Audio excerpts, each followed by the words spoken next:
नमस्कार प्रेक्षकांनो, ठरलं तर मग या मालिकेच्या येणाऱ्या भागामध्ये जबरदस्त असा ट्विस्ट येणार आहे। तर प्रेक्षकांनो, इथे रविराज काकांसमोर 20 वर्षांपूर्वीचा खुलासा होणार आहे। तर 20-22 वर्षांपूर्वी त्यांच्या गाडीचा अपघात हा खरोखर अपघात होता की घातपात, या गोष्टीचा शोध रविराज काका घेत होते आणि त्यासाठी त्यांचे पोलीस मित्र त्यांची मदत करत होते। पण नक्की हा आता अपघात होता की घातपात ही गोष्ट अजूनपर्यंत त्यांच्या लक्षात आलेली नसते। पण एकदा इथे आता बाबू ड्रायव्हरने जाता जाता रविराज काकांना सत्य सांगण्याचा प्रयत्न केलेला असतो। त्याने एक गोष्ट सांगितलेली असते की तुमच्या गाडीचा अपघात झाला नव्हता तर तो घातपात होता। तेव्हा रविराज काका म्हणतात, हे सगळं तू कुणाच्या सांगण्यावरून केलं होतंस? पण इथे बाबू ड्रायव्हरने त्या व्यक्तीचं नाव सांगायच्या आधीच त्याचा जीव गेलेला असतो। त्यामुळे इथे रविराज काका आता शोधून काढण्याचा प्रयत्न करत असतात की नक्की आता तो कोण व्यक्ती असेल ज्याने आमच्या गाडीचा अपघात घडून आणला असेल। आता ती व्यक्ती घरातलीच आहे हे रविराज काकांना काही माहितीच नाही आहे आणि त्याच्या सांगण्यावरूनच महिपतने हा सगळा घाट घातला होता आणि हा अपघात घडून आणला। ती व्यक्ती म्हणजे महिपत। पण इथे आता रविराज काकांना अजिबात भनकसुद्धा नसते की महिपतने हे सगळं 22 वर्षांपूर्वी केलं असेल। म्हणजे प्रेक्षकांनो, महिपत हा आत्ताचा दुश्मन नाही आहे अर्जुनचा, किंवा हा आत्ताचा खेळाडू नाही आहे। तर 22 वर्षांपूर्वी नागराजच्या सांगण्यावरून रविराज काका आणि प्रतिमा यांच्या गाडीचा अपघात घडून आणणारा व्यक्ती म्हणजे महिपत आहे। म्हणजे 22 वर्षांपासून हा महिपत हा किल्लेदारांचा आणि त्याचबरोबर सुभेदारांचा दुश्मन आहे। त्यानंतर प्रेक्षकांनो, आपण बघितलं रविराज काका शोध घेत आहेत, पण नक्की हे सगळं कुठल्या व्यक्तीने घडून आणलं असेल हे त्यांना काही कळत नाही आहे। आणि त्या व्यक्तीला जर कुणी बघितलं असेल तर ती व्यक्ती कोण आहे? प्रतिमा। पण आता प्रतिमाची स्मृती गेलेली असते। डोक्याला एवढा जबर मार बसल्यानंतर प्रत्येक गोष्ट आठवेलच असं नाही आणि त्याच्यामध्ये 22 वर्ष ती आपल्या कुटुंबापासून वेगळी होती आणि 22 वर्षांमध्ये तिने खूप काही सहन केलं होतं। त्याच्यामुळे तिच्या मेंदूमध्ये आता ज्या काही तिच्या 22 वर्षांपूर्वीच्या आठवणी होत्या त्या सगळ्या पुसट झालेल्या आहेत। त्याच्यामुळे तिने मेंदूवरती जोर दिला की तिला चक्कर येते, ती बेशुद्ध होते आणि जेव्हा जेव्हा तिने महिपतला बघितलंय तेव्हा तेव्हा तिला पॅनिक अटॅक आलेले आहेत। त्यानंतर प्रेक्षकांनो, आता जेव्हा पुढील येणाऱ्या भागांमध्ये इथे प्रतिमा महिपतला बघते तेव्हा मात्र महिपत तिला इथे धुंदला दिसत नाही, तिला इकडे तो पुसट दिसत नाही, तर ठळकपणे तिला आता महिपत दिसतो, तिला तो आठवतो। आणि त्यानंतरला जेव्हा इथे स्केच आर्टिस्टला बोलावून त्याचं स्केच तयार केलं जातं तेव्हा सगळ्यांच्या लक्षात येतं की 22 वर्षांपूर्वी इथे रविराज काकांच्या गाडीचा ज्या व्यक्तीने अपघात घडून आणला होता ती व्यक्ती दुसरी तिसरी कोणी नसून ती महिपत शिखरे होती। पण प्रेक्षकांनो, येणाऱ्या भागामध्ये कशा पद्धतीने या गोष्टी घडत जाणार आहेत आपण सविस्तरपणे बघूया। तर प्रेक्षकांनो, इथे आता प्रतिमाने महिपतला बघितल्यानंतर रविराज काकांच्या समोर तिने 22 वर्षांपूर्वीचा खुलासा केलेला असतो आणि त्याचबरोबर सायलीला ही गोष्ट कळताच सायली येते आणि रविराज काकांना म्हणते की आपण स्केच आर्टिस्टला बोलावलं पाहिजे आणि प्रतिमा त्या कुठल्या व्यक्तीला बघून इतक्या पॅनिक होतात, इतक्या घाबरतात, ते जर आपल्याला जाणून घ्यायचं असेल तर त्या व्यक्तीचं स्केच तयार करणं हे जास्तीत जास्त गरजेचं आहे। आणि त्यामुळे इथे आता रविराज काकांनी स्केच आर्टिस्टला बोलावल्यानंतर महिपत शिखरेच यांनीच हा सगळा घाट घातला होता आणि त्याने सगळं हे अपघाताचं प्रकरण घडून आणलं होतं हे आता सगळ्यांच्या समोर येतं। त्यामुळे इथे महिपतची अजून एक केस लवकरच ओपन होणार असते आणि ती म्हणजे इथे रविराज काकांच्या गाडीचा अपघात घडून आणलेला असतो। हा एक अपघात नसून तर हा घातपात आहे आणि हा घातपात महिपत शिखरेने नागराजच्या सांगण्यावरून घडून आणलेला असतो। पण अजूनही नागराजचं नाव कुठेही बाहेर आलेलं नाही आहे। पण इथे आता प्रतिमा लवकरच महिपत शिखरेचा पर्दाफाश इथे संपूर्ण घरासमोर करणार असते। तर प्रेक्षकांनो, ते कसं काय आपण सविस्तरपणे बघूया। तर इथे नागराजने आणि प्रियाने प्लॅनिंग केले की प्रतिमाला जुनं काही आठवायला नको, कारण तिला जर सगळ्या 22 वर्षांच्या आधीच्या गोष्टी आठवल्या तर आपल्यासाठी कठीण होऊन बसेल। तेव्हा नागराज म्हणतो, जर वहिनीला कळलं ना की हे सगळं त्या महिपतने केलं होतं तर मग ती दादाला सांगेल आणि हे सगळं महिपतने माझ्या सांगण्यावरून केलंय हे जर महिपतने दादाला सांगितलं तर माझं काही खरं नाही, प्रॉपर्टी तर मला मिळणारच नाही, पण दादा मला कधीच माफ करणार नाही, तो मला जेलमध्ये टाकेल, कारण मी त्याच्या आयुष्याची 22 वर्ष पूर्ण बर्बाद करून टाकलेली आहेत। त्याच्यामुळे आता आपल्याला काहीतरी करावं लागेल. वहिनीचा मेंदू अजिबात आता व्यवस्थित चालता कामा नये. तेव्हा प्रिया मेडिकलमधून ज्या गोळ्या मागवत असते त्या गोळ्या आता आलेल्या असतात आणि नागराज इथे आता दुधाच्या ग्लासमधून एक एक गोळी तो प्रतिमाला देत असतो. त्या गोळीमुळे इथे प्रतिमाचा मेंदू आता निकामी होत जाईल, तो कमकुवत होत जाईल आणि मग तिला 22 वर्षांच्या आधीचं काय, तिला आता जे काही घडतंय ना रोजच्या जीवनामध्ये ते सुद्धा तिला लक्षात राहत नाही, अशी तिची अवस्था करायची असते. आणि त्यासाठी नागराजने खूप जास्त प्लॅनिंग करत करत इथे आता तिला गोळ्या द्यायला सुरुवात केलेली असते. त्यानंतर प्रेक्षकांनो आपण बघितलं इथे आता एक्सपोचं आमंत्रण आलेलं असतं. इथे प्रताप काका आणि त्याचबरोबर कल्पना विथ फॅमिली सगळ्यांनाच इन्व्हिटेशन दिलेलं असतं. तेव्हा अर्जुन आणि सायलीसुद्धा जायला निघालेले असतात. कारण का, त्यांना महिपतच्या घरी जायचं असतं.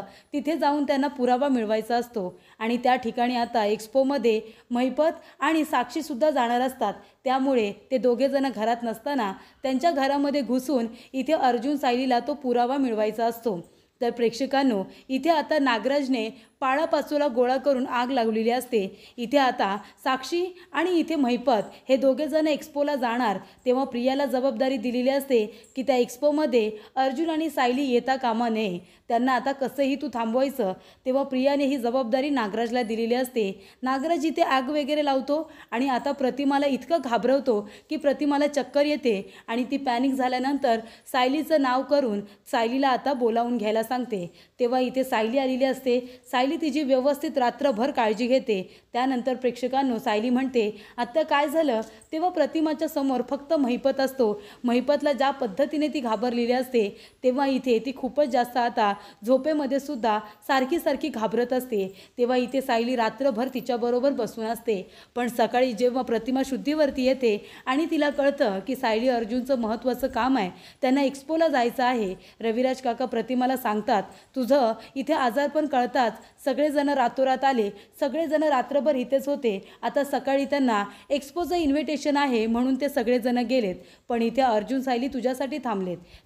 तेव्हा प्रतिमा म्हणत असते की तुम्ही दोघेजण माझ्यासाठी का थांबलात, हे बघा एक्सपोला तुम्ही जा. तेव्हा सायली म्हणते नाही नको, सगळ्यात जास्त तुमची तब्येत महत्त्वाची आहे.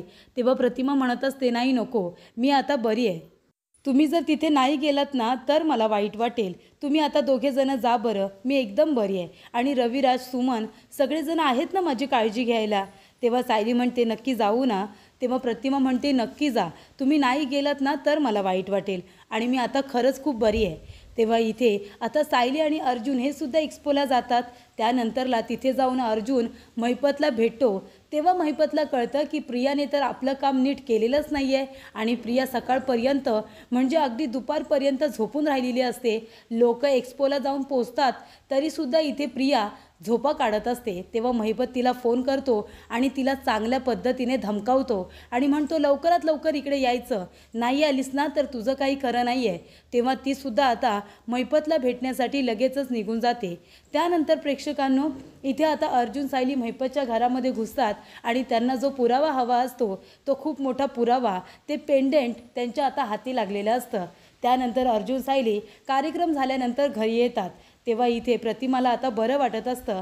तेव्हा रविराज काकांना सायली फोन करून सांगते की प्रतिमा आत्यांना थोडं बाहेर फिरायला घेऊन जा, त्यांना मंदिरात किंवा थंड हवा ही आता मिळण्यासाठी त्यांना थोडा वेळ बाहेर घेऊन जा, म्हणजे त्यांना बरं वाटेल.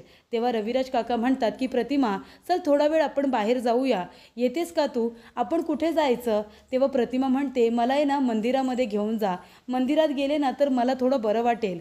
तेव्हा रविराज काका म्हणतात की ठीक आहे. सायलीने सुद्धा तेच सांगितलं होतं. रविराज काका प्रतिमाला घेऊन मंदिरामध्ये जातात. मंदिरामध्ये दर्शन वगैरे घेतल्यानंतर इथे प्रतिमा आता मंदिरातून बाहेर येते आणि दोघेजणं चालत असतात. तेवढ्यातच रविराज काकांना फोन येतो. ते फोनवरती बोलण्यासाठी फक्त थोडा वेळ बाजूला जातात. तेवढ्यातच तिथून आता महिपतची गाडी जाते आणि महिपत आता गाडीतून उतरून एका व्यक्तीजवळ भांडत असतो. तो फोनवरती बोलत असतो आणि जोरजोरात ओरडत असतो. तेव्हा प्रतिमाचं लक्ष जातं. प्रतिमा त्या व्यक्तीचा चेहरा बघते आणि तो दुसरा तिसरा कुणी नसून नसून तो महिपतच असतो। तो काही गुंड लोकांना पैसे देत असतो आणि जेव्हा प्रतिमा त्याला बघते तेव्हा प्रतिमा पुन्हा घाबरते आणि ती रविराजला जोरात हाक मारते। तेव्हा इथे आता महिपतचं सुद्धा तिच्याकडे लक्ष जातं। महिपत आपल्या गाडीमध्ये बसतो आणि तिथून पळ काढतो। तो लगेचच तिथून निघून जातो। तेव्हा इथे आता लगेच प्रतिमा म्हणते की रविराज, तो बघा तो माणूस तिथून निघून गेला। त्याच माणसाने माझ्या चेहऱ्यावरती जळकं लाकूड मारलं होतं। ती मशाल नव्हती, ते जळकं लाकूड होतं जे माझ्या चेहऱ्यावरती मारलं होतं आणि माझा चेहरा खराब केला होता। तो बघा तो माणूस तिथून पळून गेला। तेव्हा रविराज काका गाडीच्या मागे जाण्याचा प्रयत्न करत असतात पण ते अंधारामध्ये निघून गेलेले असते।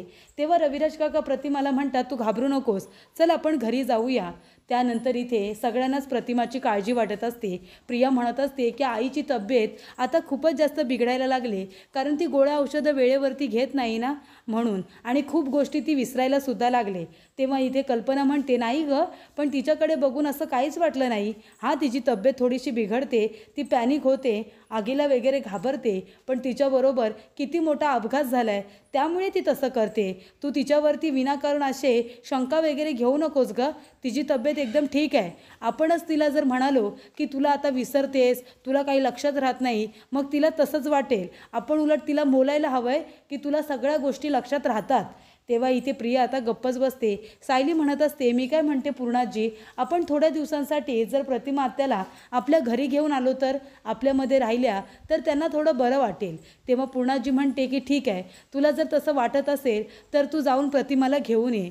तेव्हा सायली म्हणते की मी उद्याच प्रतिमा आत्यांना भेटायला जाते। जेव्हा इथे अर्जुन आणि सायली प्रतिमाला भेटायला येतात तेव्हा बघतात तर काय, प्रतिमा पुन्हा घाबरलेली असते। तेव्हा सायली विचारते, काय झालं रविराज काका?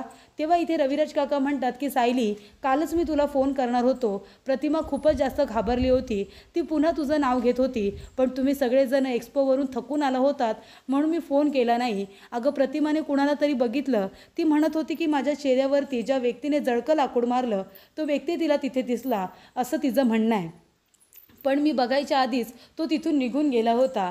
तेव्हा इथे सायली म्हणत असते, अहो मग रविराज काका, ही तर चांगली आयडिया आहे ना, म्हणजे जर प्रतिमा आत्याने त्या माणसाला ओळखलंय तर मग आपण त्याचं स्केच तयार करूया ना, तुम्ही स्केच आर्टिस्टला इथे बोलावून घ्या। हे सुद्धा तसंच करतात, असंच बोलतात की त्या व्यक्तीचं आपण स्केच तयार केलं पाहिजे, हो की नाही हो? तेव्हा इथे आता प्रियासुद्धा आलेली असते। जेव्हा नागराज हे बोलणं ऐकतो, नागराज खूपच जास्त टेन्शनमध्ये येतो। तो म्हणतो, अरे ही सायली पण ना, ही कशाला त्या स्केच आर्टिस्टला बोलवायची आयडिया देते काय माहिती। तेव्हा अर्जुन म्हणतो, हा सिनियर, तू स्केच आर्टिस्टला बोलावून घे ना, आपण त्या व्यक्तीचं इथे स्केच तयार करून घेऊया। आत्याला तो व्यक्ती जर आठवत असेल तर ती व्यवस्थित वर्णन करेल ना। तेव्हा रविराज काका म्हणतात, मी आत्ताच बोलावतोय, तो जर फ्री असेल ना तर लगेच येईल। तेव्हा इथे सुमन म्हणते, मागच्या वेळेला सुद्धा बोलावलं होतं तेव्हा वहिनीनं चक्कर आली होती। तेव्हा प्रिया म्हणते की ह्या वेळेला सुद्धा असंच काहीतरी होईल। आता तर आपण प्रतिमाला गोळ्या देतोय, तिचा मेंदू काय काम करणार आहे, पण ह्या वेळेला सायली प्रतिमा बरोबर असते, त्यामुळे प्रतिमाचा धीर खूपच जास्त वाढलेला असतो आणि त्यामुळे इथे आता स्केच आर्टिस्टला फोन केल्यानंतर संकेत त्या ठिकाणी आलेला असतो। तेव्हा रविराज काका म्हणतात की संकेत, मागच्या वेळेला मी तुला बोलावलं होतं, प्रतिमाने त्या व्यक्तीला आता परत पाहिले, ती तुला वर्णन सांगेल, तू प्लीज तसंच तू स्केच तयार कर। तेव्हा संकेत म्हणतो, ठीक आहे सर, मॅडम तुम्ही सांगा तो माणूस नक्की कसा दिसतो, त्याला मूछ होती का, त्याचे केस कसे होते, तो कशा पद्धतीचे कपडे घालतो। तेव्हा इथे आता प्रतिमा सगळं काही आठवून सांगत असते। म्हणजे आधी प्रतिमाला फक्त इकडे थोडं भुरकड दिसत असतो, पण नंतरला जेव्हा तिने लास्ट टाईम इथे महिपतला बघितलेलं असतं तेव्हा महिपत तिला ठळकपणे अगदी आठवत असतो। इतका ठळक आठवतो की ती अगदी व्यवस्थितरित्या त्याचे ते केस, त्याची मूछ, त्याचे ते डोळे, त्याचा चेहरा संपूर्णपणे ती आठवून आता वर्णन करते आणि संकेतला सांगत असते। तेव्हा इथे नागराजच्या पायाखालची जमीन सरकत असते। प्रिया घाबरलेली असते आणि जेव्हा इथे आता त्याच्या चेहऱ्याचा एक पार्ट संकेत तयार करत असतो तेव्हा अर्जुन, सायली आणि रविराज एकमेकांच्या तोंडाकडे बघत असतात, कारण ज्या पद्धतीने प्रतिमा वर्णन करत असते त्या पद्धतीने इथे स्केच तयार तयार होत असतं आणि तो चेहरा ज्या व्यक्तीचा बनत असतो तो व्यक्ती दुसरा तिसरा कुणी नसून तो महिपत शिखरे असतो। तेव्हा इथे आता रविराज काका म्हणतात की बाप रे, म्हणजे हा महिपत शिखरे होता ज्याने आमचा अपघात घडून आणला होता। पण का? याच्याबरोबर तर माझी काही दुश्मनीसुद्धा नाही आहे आणि त्याचबरोबर त्याची आणि माझी ओळख तर आता झाली आहे। 22 वर्षांपूर्वी तर मी ह्याला बघितलंसुद्धा नव्हतं, ह्याचं नावसुद्धा ऐकलं नव्हतं। मग तेव्हा त्याची आणि माझी काय दुश्मनी असणार की त्याने आमच्या गाडीचा अपघात घडून आणला? तो घातपात होता। तेव्हा इथे आता 22 वर्षांपूर्वी रविराज काकांच्या गाडीचा अपघात नक्की कुणी घडून आणला होता हे आता स्केच आर्टिस्टने स्केच तयार केल्यानंतर किल्लेदार आणि सुभेदार दोन्ही कुटुंबाला कळलेलं असतं की महिपत हा दुश्मन आत्ताचा नाही आहे तर 22 वर्षांपूर्वीपासूनचा आहे। त्यानेच इथे रविराज काकांचं आयुष्य उद्ध्वस्त केलं होतं हे सत्य आता स्केच तयार केल्यानंतर समोर आलेलं असतं। तेव्हा अर्जुन म्हणतो, सिनियर काळजी करू नकोस, या महिपतला आता त्याच्या गुन्ह्याची शिक्षा मिळणारच। तेव्हा इथे आता रविराज काका म्हणत असतात, बघितलंस ना तन्वी, हा महिपत आणि त्याची मुलगी दोघेजण साधेसुधे नाही आहेत। त्यांनी 22 वर्षांपूर्वी आपल्या गाडीचा अपघात घडून आणला होता, तेव्हापासूनचा हा माझा दुश्मन आहे। आता तर मी त्याला सोडणारच नाही। इथे साक्षी जेलमध्ये नंतर जाईल, आधी हा महिपत जाईल, असं आता रविराज काका म्हणत असतात।